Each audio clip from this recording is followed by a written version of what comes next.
You're listening to the Less Stressed Lawyer podcast, episode 90. Today, we're talking all about giving yourself permission to want and have more. You ready? Let's go. Welcome to the Less Stressed Lawyer, the only podcast that teaches you how to manage your mind so you can live a life with less stress and far more fulfillment. If you're a lawyer who's over the overwhelm and tired of trying to hustle your way to happiness, you're in the right place. Now, here's your host, lawyer turned life coach, Olivia Vizacaro. Well, hello there. How are you? Can y'all believe it's already February? I cannot get over it. Actually, I take that back. That's partially true. I had so much going on in January. January felt like a million years long. I had 2 friends come visit me in Charleston, and then I was in Nashville working with my business coach for a whole week. So I feel like I had a lot going on. But I also can't believe that we're already into the second month of 2024. How's it going so far? Are things off to a good start? I sure hope they are. Things are off to a good start in my neck of the woods. I feel so refreshed and refocused after spending a week with my business coach. It just feels so good to reset and recalibrate and really get my bearings for everything that I'm working to accomplish this year. So today I want to talk to you about a concept that directly applies to what you're working on this year. I'm currently in the middle of a launch for the Obsessed Retreat, which is the retreat that I'm hosting in Miami in March. And one of the things that's come up as I've been marketing the retreat, I've had quite a few people say to me that they don't know if they're sure they want a life they're obsessed with. And I've found that so fascinating because it seems like such a no-brainer to me. Why wouldn't you want to live a life that you're obsessed with? And if you're not sure what I mean by living a life that you're obsessed with, what I mean by that is living a life that you truly love, a life that you wouldn't be even remotely tempted to trade places with someone else, right? You're really passionate about the things that you have in your life, the work that you do, the income you make, the freedom that provides you, the relationships that you have in your life, where you spend your time, how you spend your time, the adventures that you get to go on, the memories that you get to create, the people in your life, the things that you get to learn and do, the opportunities that you create for yourself. My goal for everyone I work with and everyone listening to this podcast is for you to live the biggest life imaginable, the biggest life that's available to you. And I promise you, the life that's available to you is so much bigger than what you can even see for yourself. One of my all-time favorite quotes, and man, I get emotional even when I read this quote. It's from one of my favorite authors, Laura McKowen. She's the author of We Are the Luckiest. And one of her quotes, it's my favorite one of hers, she says, if you could see even a fraction of what's possible for you, you would fall to your knees and cry.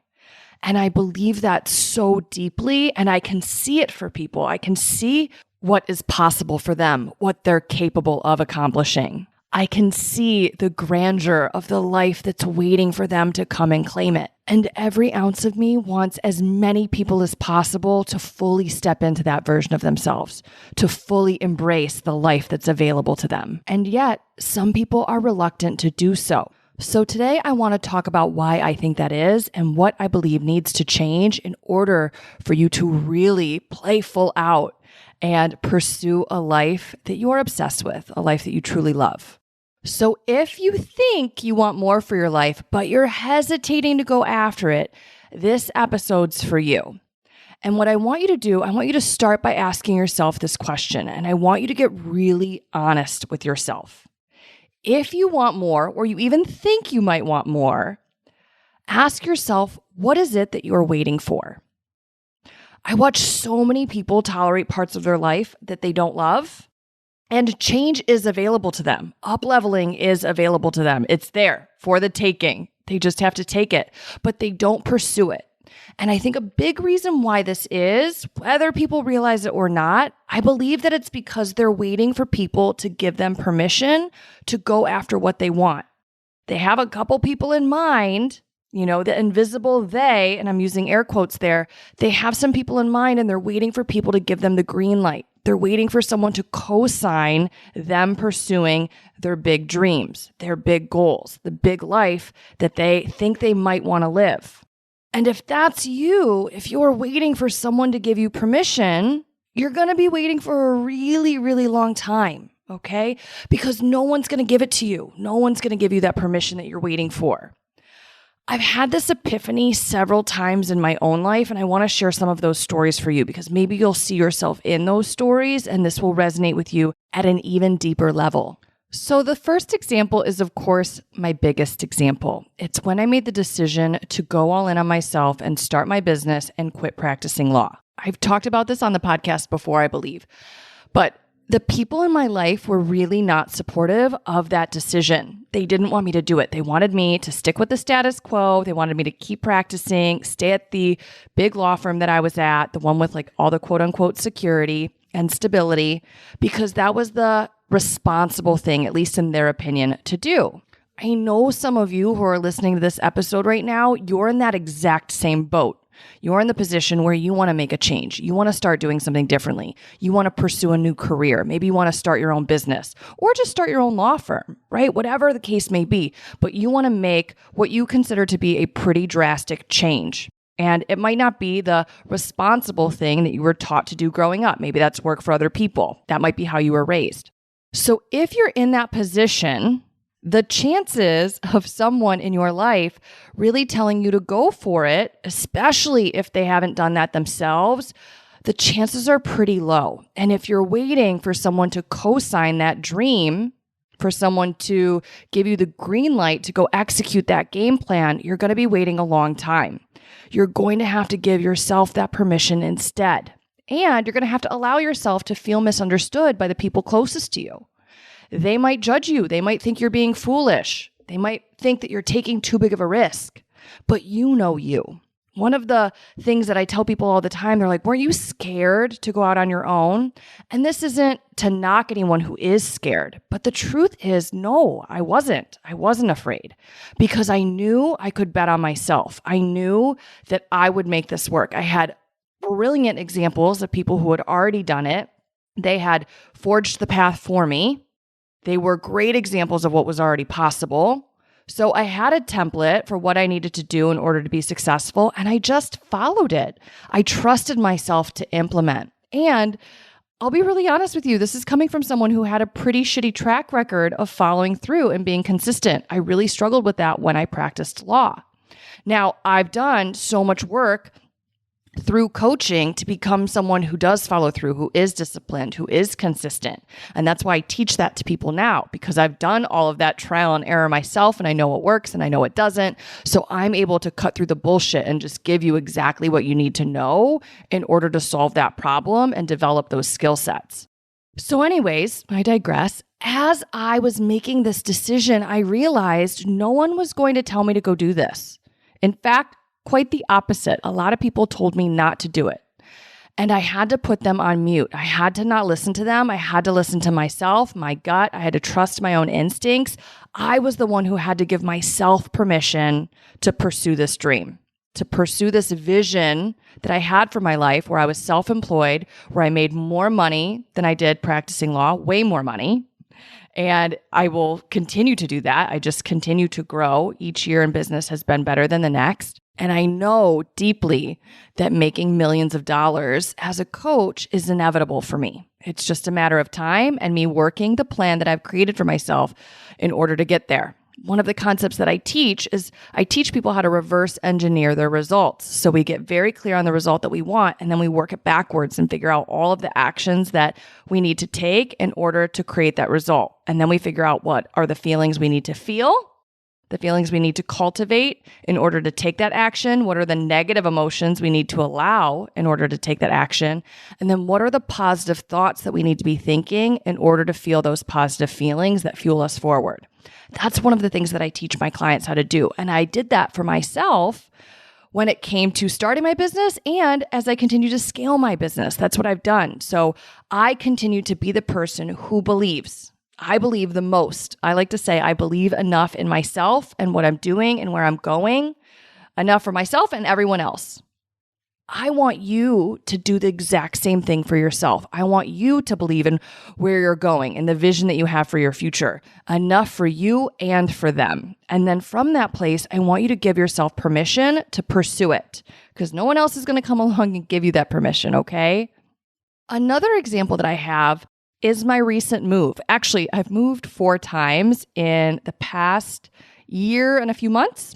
So starting in December of 2022, I've moved 4 times since then.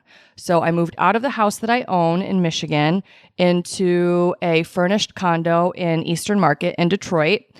And that place was so beautiful. I loved it. It had this glamorous chandelier and these amazing leather sofas. I just loved it so much. And it was really industrial. It was a really neat loft in an old, I think it was a firehouse before, and then it had been renovated to be lofts. So I moved out of my house and I bought my house in 2009, you guys. So my mortgage payment is so inexpensive.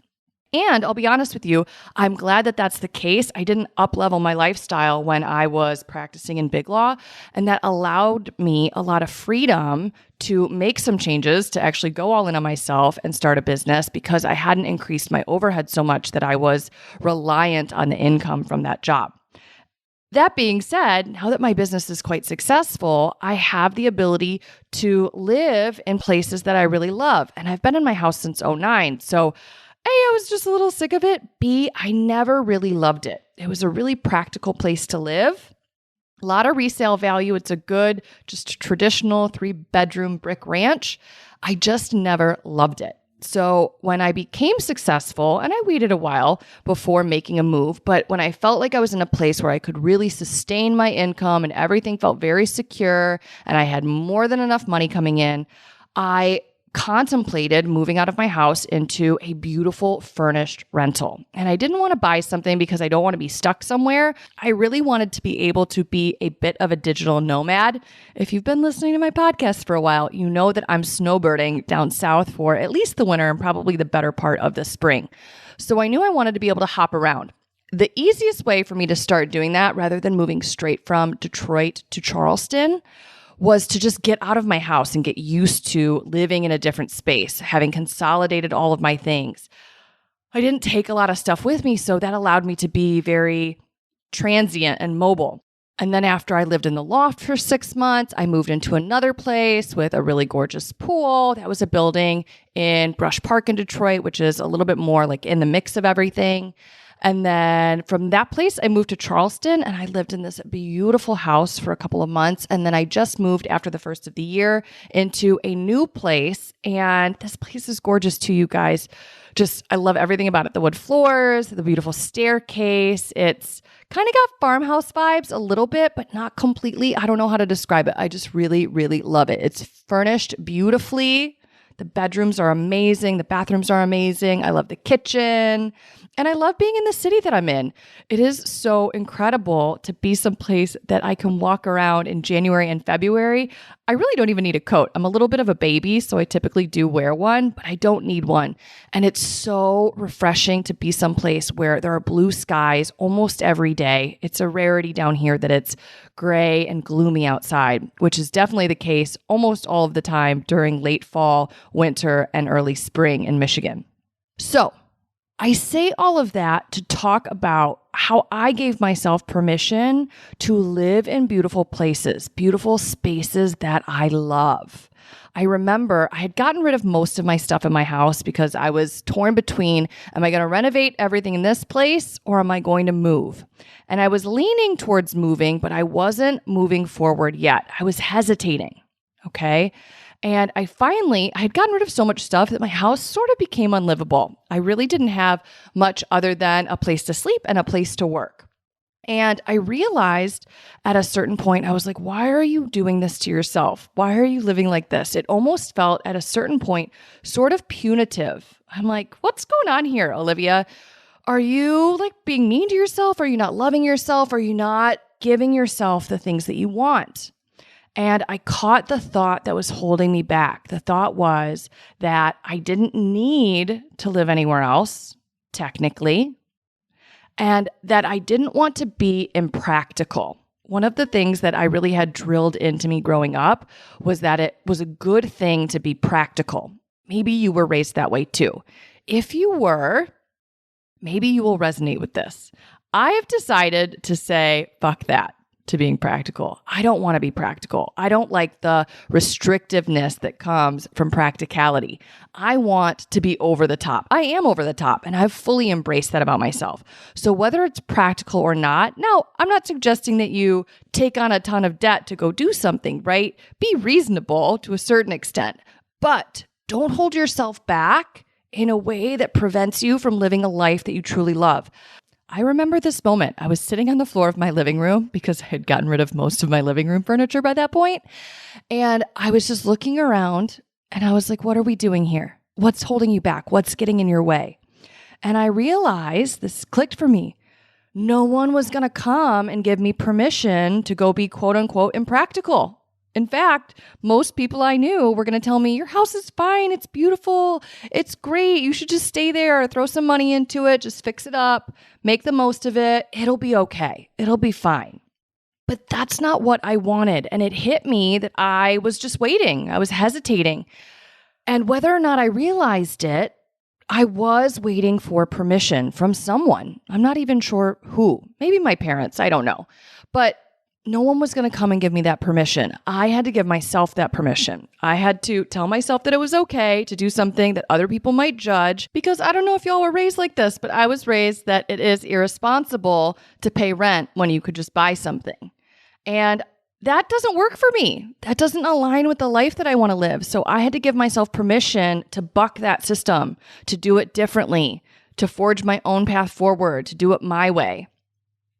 Even if that meant being quote unquote irresponsible in someone else's opinion. So I recognized in this moment on the floor, I was like, no one's going to come tell you that you should do this. You got to tell yourself.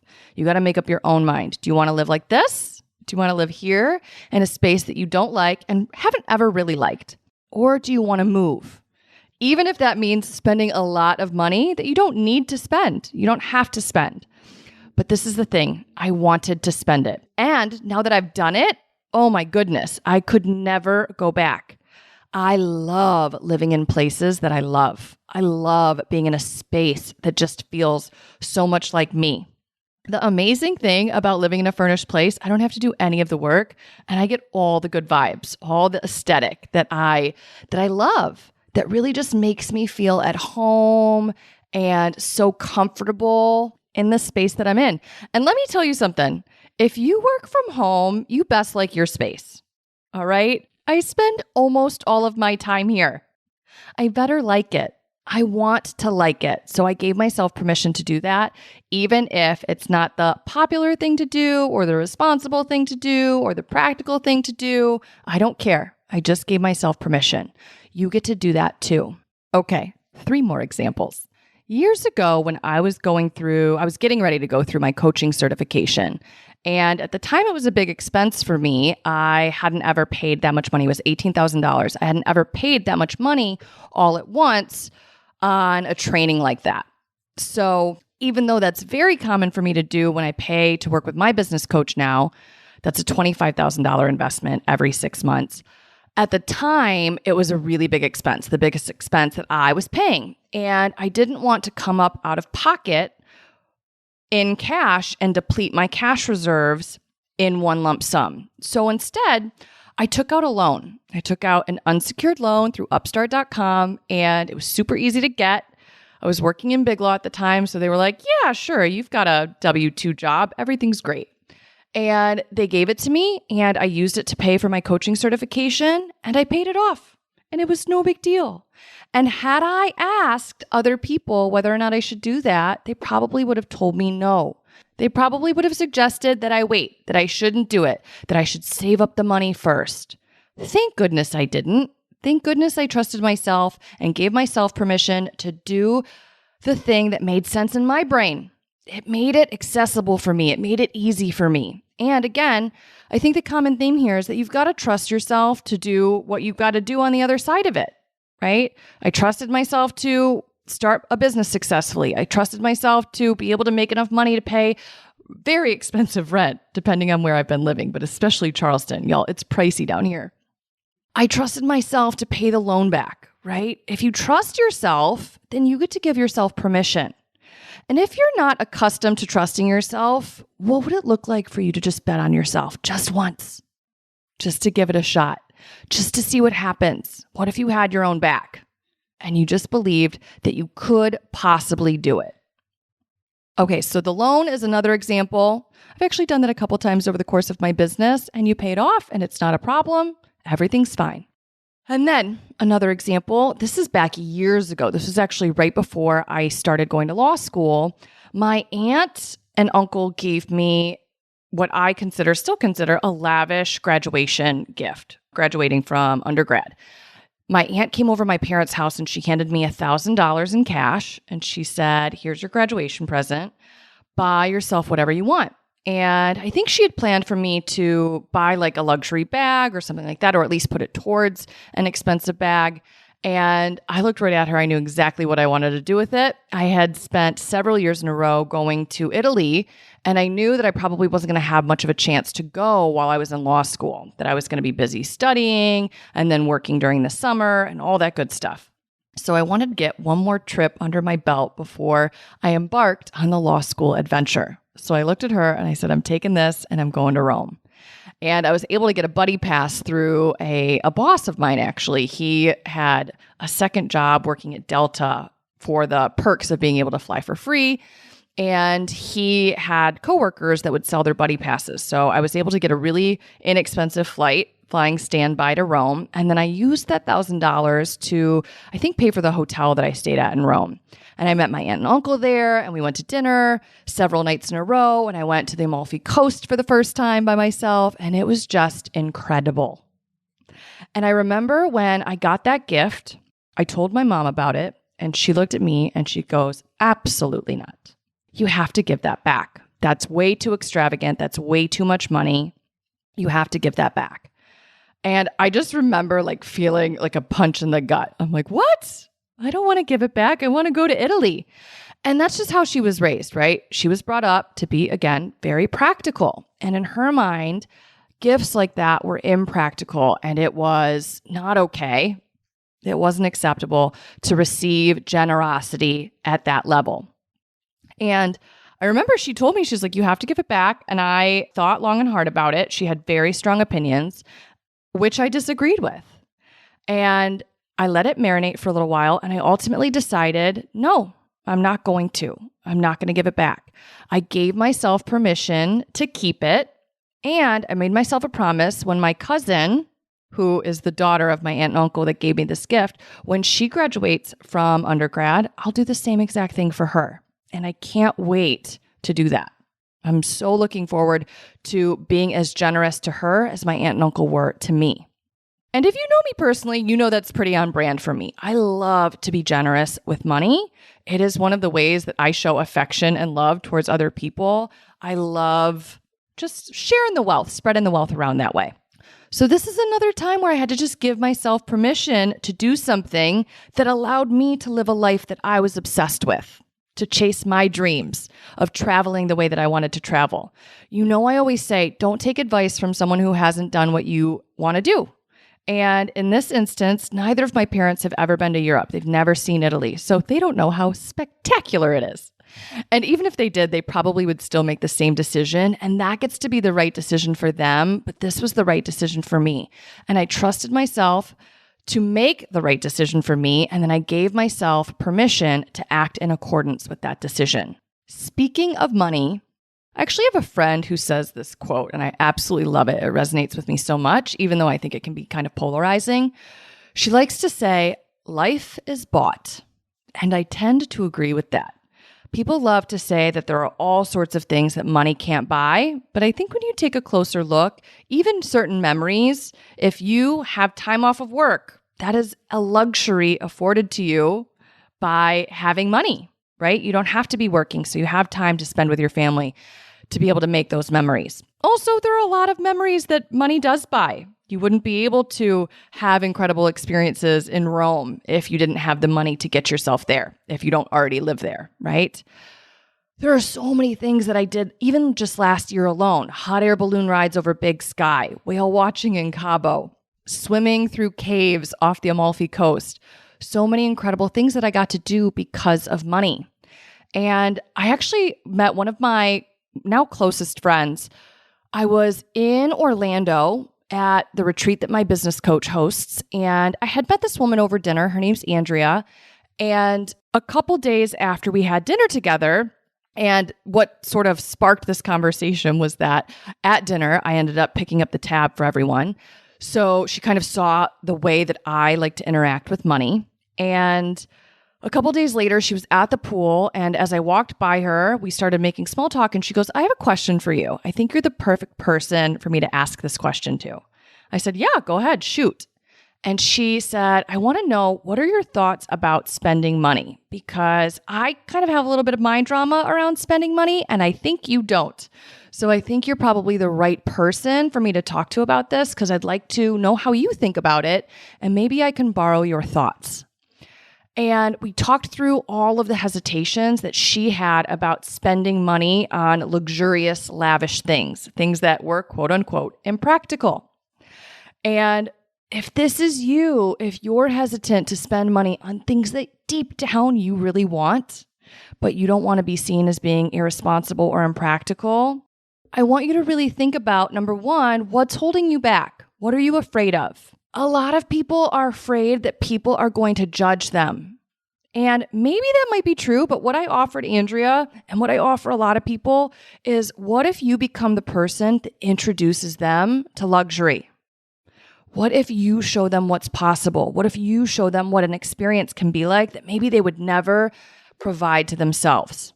I hosted a retreat in Big Sky, Montana last August at a 5-star hotel called the Montage Big Sky to be exact. And my parents actually came out to visit me while I was hosting the retreat. One of my clients, shout out to Gwen, was amazing. And she represented my dad when he sold his business. And they had worked together via Zoom, but Gwen lives in Florida and my parents live in Michigan, so they had never met in person. And my dad really wanted to meet her because it's a family business. It's been in my family since my grandfather started it. It's like the biggest deal to ever happen to our family. So it was a big deal and he really wanted to meet her. So I told him, I was like, Gwen's going to be in Big Sky if you want to come out and meet her. And we ended up taking Gwen to dinner to say thank you for all of her hard work. It was just a really incredible night. As that happened, my parents had to fly out to Big Sky, of course, in order to join us, and they got to stay at the Montage. And my parents are the type of people that would never splurge on 5-star luxury like that. The Montage is typically like $1,500 a night. Now, we didn't have to spend that much. I had a discounted group rate, so it was only $600 a night.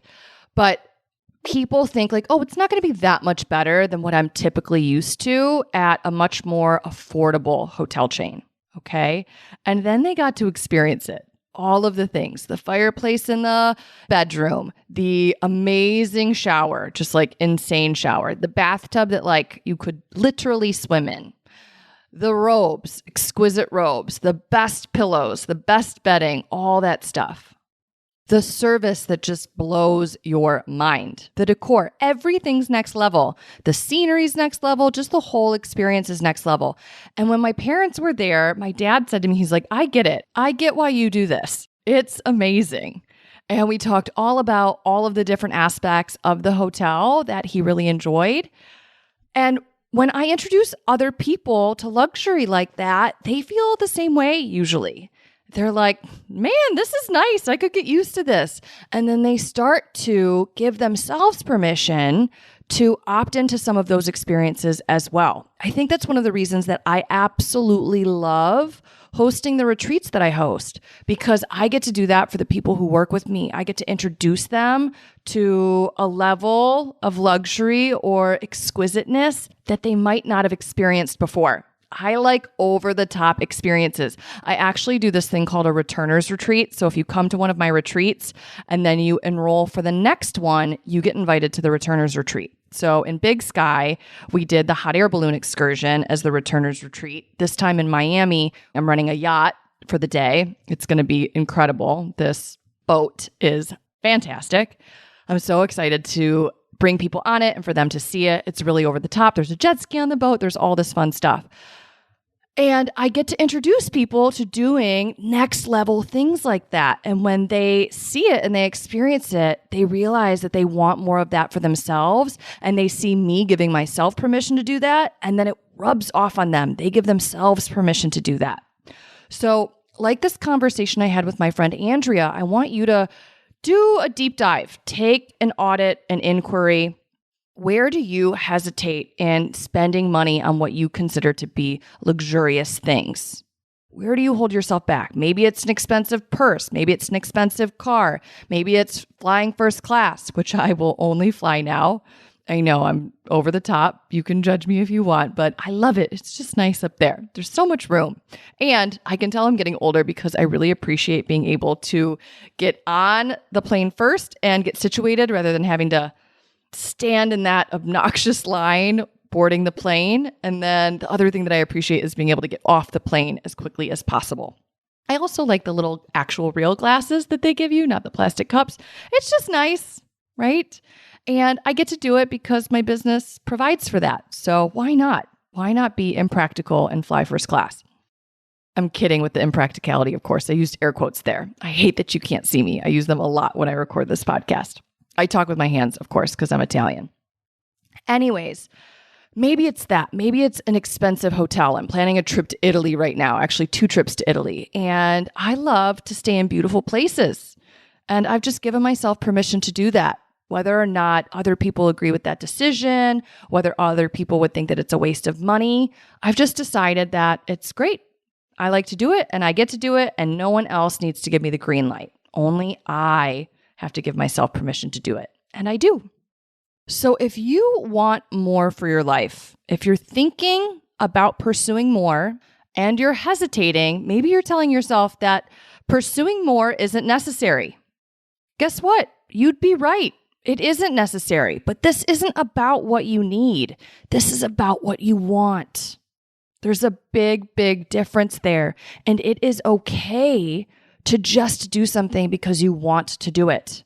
You are allowed to give yourself permission to go after something, to chase a dream, to purchase something, to make a change, to give yourself an experience. You are allowed to do that simply because it's what you want to do, for no other reason other than that. I had someone recently in response to an Instagram post that I did about the Obsessed Retreat. I was talking about how I'm obsessed with my life, and I am. I really am obsessed with my life. That doesn't mean everything's perfect all of the time. That's unrealistic. I have highs and lows, ups and downs. I have tough times and struggles, but I am still obsessed with my life. I love my life. I love what I've created for myself because I've given myself permission to want and have more. And I've had a couple people say 2 things to me. One is that some people are like, I don't know if I want to be obsessed with my life. And I think it's because people mistakenly believe that they're going to have to hustle and kill themselves and grind and that it's not going to feel like fun and that it's just going to require more of them than they're willing to give it. And if that's you, I really want you to challenge that assumption. Where are you getting that from? What are you basing that on? What if you could just pursue more the way you want to pursue more and you gave yourself permission to go about it the way you want to go about it, at the pace you want to go about it, to really just do it the way you want to do it? If you believed you wouldn't have to sacrifice yourself, abandon yourself, or compromise your well-being, would you want more? Would you want more? Would you think it would be fun to have more? What comes up for you when I say that, when I ask you that question?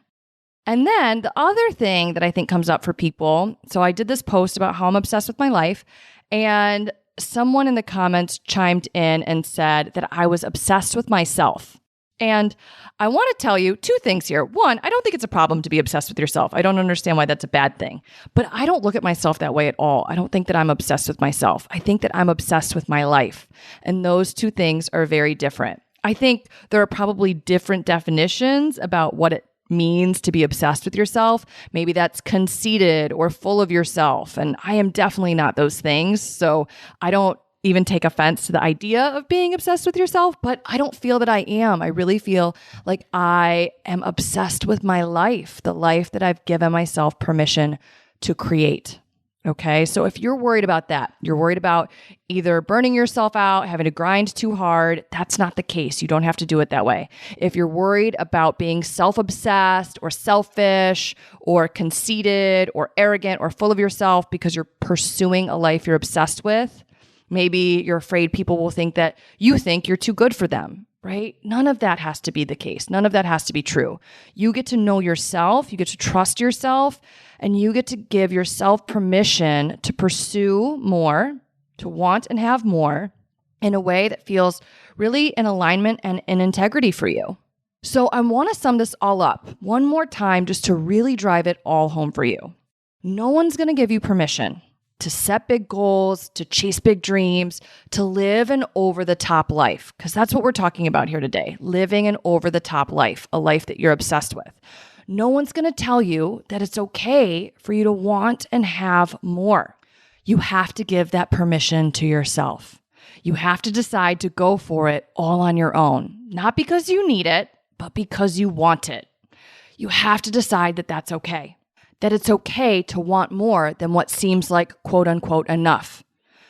No one's going to give you permission to pursue and create as full of a life as you're capable of living. The one with all the success, the one with all the connection, the one with all the fun, the one with all the adventure, the one with all the luxury, the one with all the freedom. You're going to have to give that permission to yourself. In fact, they, again, air quotes, the people you're worried about, they might tell you that it's too risky to go for it, that the life you have is just fine. But fine's not what you're aiming for, is it? I know it's not. If you were aiming for fine, you wouldn't be listening to this podcast. I believe that in my bones. The theys in your life, they might judge you, and that's totally okay. Usually, it's just temporary. That's what I found to be the case. They just need to see you win so they can see what you see, that more than this is possible for you and for them. And then before you know it, they'll actually be inspired by you.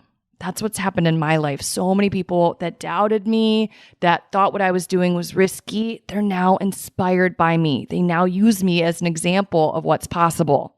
But in the beginning, if you're just getting started, giving yourself permission to want and have more, you can't wait for their stamp of approval. You've got to make up your own mind without it. So I want you to ask yourself, what's your choice? Do you want to play small and wait for them to give you the green light? Or do you want to make up your own mind and start living the biggest life you can? Don't overthink this question.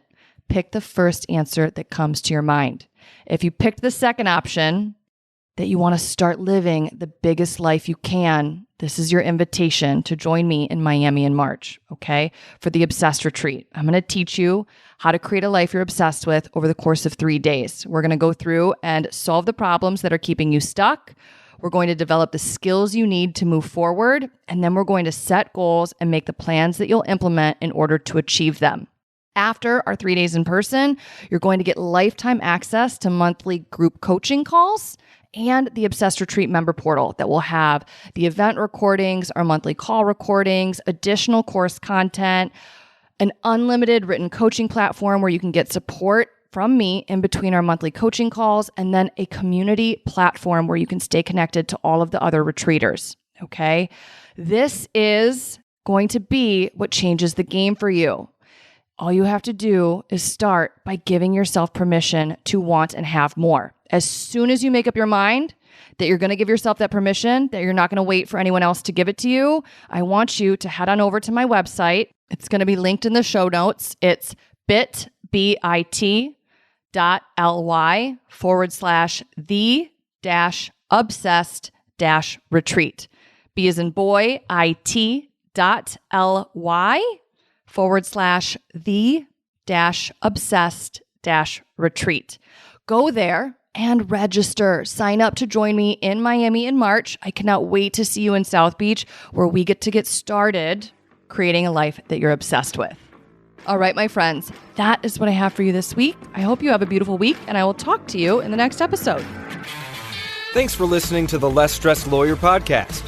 If you want more info about Olivia Bizzacaro or the show's notes and resources from today's episode, visit thelessstressedlawyer.com.